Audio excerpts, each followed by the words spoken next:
Hi, my name's Cameron Carlson with AnimeLocation.tv. I'm here with my good pal, Miss Lisa Ortiz. Hi, Lisa Ortiz. How you doing? All right, now it's been actually a few years since you and I have seen each other, since 2017. How's your crazy life been? That's crazy. It's been that's crazy. Crazy is in the name of the life. It's been good. A lot of stuff going on. A lot of new shows. A lot of new projects that I've been working on.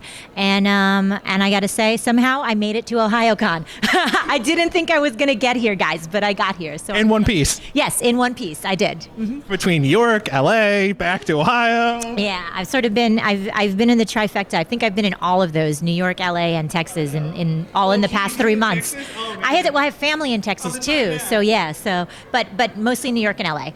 All right. So since last time we talked, Pokemon Sun and Moon has wrapped. Now, how special was it for the last 3 years to work on that? I saw the awesome photo you posted of the entire cast at the bar, having a great time celebrating it. What was it like to just finally put a little end cap to it, and now Ash gets to start his whole new adventures? Well, technically, Ash is still having his old adventures because the series is still airing. Oh, okay. So we still have a big battle coming up this weekend and next weekend. This season particularly has been really, really special. The whole cast was really great. I was able to get everybody together. It was very much a tight knit family, and I feel like this season, Sun and Moon, I loved all the other ones. I loved Etwa, I loved Black and White, I loved everything we worked on, but it was even a little more family centered, and I think that got reflected in the cast. So it's a great crew. I love them. We're all going to sing karaoke soon. Pokeoke is what we call it. We get together like once every other month or so, and we karaoke together. But it was really great, and I think it was very special for everybody this season. Yeah. Yeah, because I'm still friends with Michelle Knotts, so she and I, and on top of that, I think some of the other fun ladies you've had, Carrie. A couple people. You have a couple friends. Yeah. Carrie has been in. We have that. I know Sarah. Sarah's been running around a little bit more. They're all ladies I know. Like, yeah. I met them, so I'm like, this is really funny. Like, all these ladies I know are all together in one place, and they're all having so much fun just being friends together. So it's like really fun. Michelle and I have a fabulous time in the booth. Between Michelle and Carter, I don't know if you've met Carter. Carter plays. He plays James, and he plays Meowth, and he also plays Oak. Okay. So he does adapting, but we'll sing in the booth. So, and then Michelle will too. So we have a good time. We have a very good time in the booth. I'm a little slap happy with them. So the last time we happened to talk, you had loved Westworld.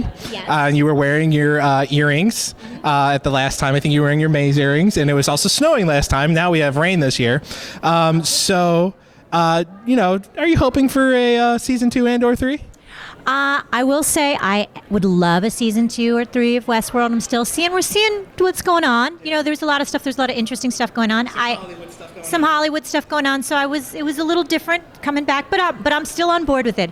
Though I do have to say that in the interim, I have been watching The Witcher and The Good Place in rotation with each other, which is a really great combo that has nothing to do with Westworld, but is great. Yeah. So that's been filling the void while I have it here. What's really surprising is my mom, she loves Lord of the Rings and stuff like that. She picked up The Witcher on her own without me saying a word. And I'm like, are you watching The Witcher? She's like, yeah. I was like, this is not for you. Okay, fine, whatever you want. You want to see Yennefer be Yennefer, be my... This is by the time her backstory. Yennefer be Yennefer. That is the best thing that I have heard. That is awesome. Well, especially from the Hunchback to now being sexy and good looking. Like, my mom didn't know that. So that was on top of that, there's a couple scenes where she kind of shows some stuff off. And I'm like, You're 70 years old. You're kind of hitting the old mentality on nudity thing. So it's like, good on you, Mom, for keep watching that. Hey, Mom was like, it's The Witcher. What do you want from me? That's when we were growing up. That was the thing. We had all this stuff in sci-fi. We didn't think of it that way. It was just like, oh, put this on. Yeah. So yeah. So yeah, The Witcher's a hot spot in the house. My brother was in one of my brothers is in Texas. He came out this past week when a lot of stuff was going on with my family. But we came out, and the first thing we started talking about, he said something, and I was like, The Witcher. And we were I had to take care of some stuff. The room over from where we were, my mom and I were in here, and then the room over, there's a curtain, and all we hear coming through is a speech, and we both look up and go, The Witcher. So it's been following us around. So again, you and I love national parks. We both love national parks, and one of your favorites is Shenandoah Valley, which, by the way, I finally spent a whole day there about 2 years ago. About 2 years ago, it was about 2 years ago, I spent an entire day walking in the valley. I did not drive. I literally drove, parked, and stopped there. And I ran into a family of black bears. I totally pulled the sand people maneuver. So I had a stick in my hand and I raised it above my head and started doing the sand people chant to scare them away. I'm sure they were like, listen, we're so sorry. We didn't know you were here already. Well, that's the thing. The crazy man with the stick. Well, the problem is I saw a baby black bear and I'm like, oh, where's mom? And that's why I did it, was because I didn't know where she was. She popped out with another 3 cubs. So she had 4 cubs to herself, which is like rare. Yeah. And so then she disappeared down the hill. So I got really lucky. I mean, it's probably about the distance between maybe 25, 30 feet between me and the baby bear. So I got really lucky. If you ever run into black bears, make noise. That's the tip. Be big, make noise. And the reason we're bringing this up is because you're a runner. Yes. And one of your goals last time we talked was that you wanted to run in a marathon in the valley. Yes. Did you get to pull it off? So I did not. I injured myself. Right, so I was climbing. Yeah, I had the leg injury and then I had a shoulder injury that was going. Yes. So now I've started again. Good. So we're going to see, and we'll figure out when I can run. I don't think I'm going to be running up to the half marathon just yet. It'll be a slow progress. Like a quarter. Yeah, but now, especially now I'm in LA, there's a lot more places to hike and do things. So there's a thing that I saw recently, is like the wisdom tree, where it's this steep thing on top of a hill. So when I can get up to the top of that, then I think I'll be ready to run again. Yeah, I'll be ready to run like a half marathon then. I really wanted to, because Shenandoah is one of the most beautiful. Like gorgeous. It was. Especially the eastern parks. Yeah, and I told you I cried when I was little. They brought me there, and I cried when I left. And my friend's a park ranger still. Right. Yes. Good. Yeah. Hopefully, if you're the park ranger to Lisa, hi. Exactly. If you see a little blonde park ranger, I only say little blonde park ranger because she is 4'11". My sister Maria, but she's my sister from another mister, I guess. Blonde. Say hello to her and tell her that Lisa Ortiz sent you. So, talking about that, another title that got a new life was Aria, the animation, being done by Nozomi of all people.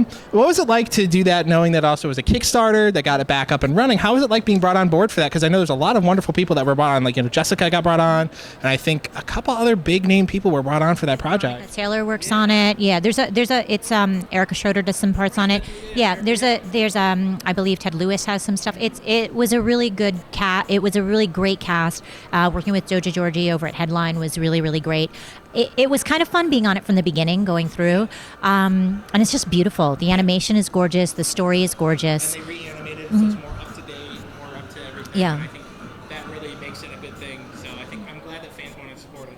Yeah, and the Kickstarter, thank you for everybody who did support it and who brought it out, because it was fun being able to sort of take it from the beginning and do like little extras and stuff like that for it.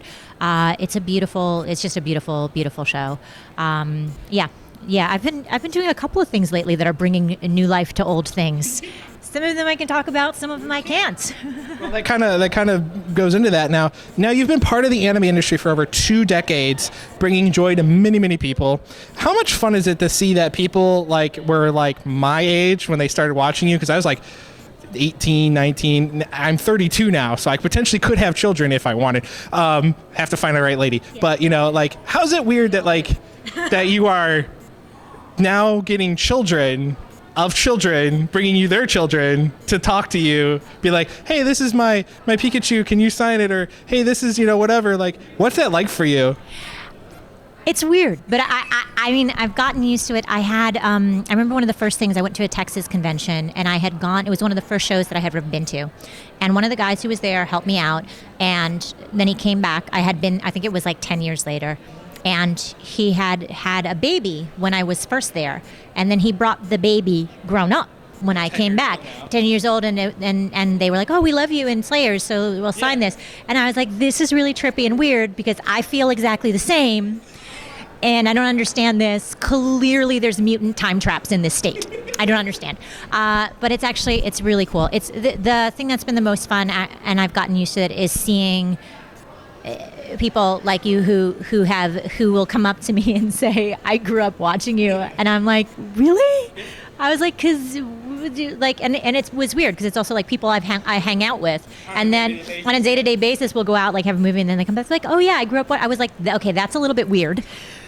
But I'm fine with it. And then things like even Sonic X, which is so weird for so long ago, is getting a new life on Netflix. So That's how I knew you was from Sonic X Right. and Amy Rose. Like that's how I knew you. It was like, oh, they did that. So it's kind of weird because there's all that. There's all these people who are grown up, and then I have my niece who's around 10, like they're around 8 or 10, and they're all watching it for the first time. So I have these little kids who are. So I was like, all right. I'm like, it's actually really cool though. I like that I can bring all this stuff that I've had for all this time, and that I can still put it back into the industry in a new way. So. Are there any upcoming projects you want fans to know about at this time that you want them to check out? Yes. So there's a couple of things that are gonna be announced soon. I do know, talking about giving life to new things, that the Gundam that has been sitting on the shelf is supposedly going to be coming out this year. I was told it would be in February, so we'll see. And that is going to be. I don't know which Gundam because there's a million. I know, and I was about to say, and if it's been knocked out of my brain. Just look out for Gundam. I'll be in Nacharl Badgerul, and you'll see me in Gundam Seed. So that's going to be coming out. I still have 44 Cats. I still have Winx Club. I still have a bunch of things that are on air right now. There's a bunch of stuff. And I have a film that's going to be coming out soon. And when it comes out, you'll know what it is. And other than that, I have a couple of games on the horizon. So there's been a lot going on, and some podcasts. So I don't know. Follow me, and then you can, you could at Lisa Jam or Lisa Jam on Twitter, and that's LISA Jam. Lisa Cult Jelly on Instagram, or you can just find me on Facebook. And again, what would you like to say to all the wonderful fans that have kept up with you for the last 20 plus years? Thanks. No, but seriously, thank you. Come out, and anytime I'm around or doing something, come out. I love meeting you guys. I love hearing the stories of stuff that of when you watched what was going on, and I sort of love sharing it. And also, I love geeking out with you about what was going on. So please, by all means, come and talk to me. Love you. Thank you, Lisa. Thanks. Bye-bye.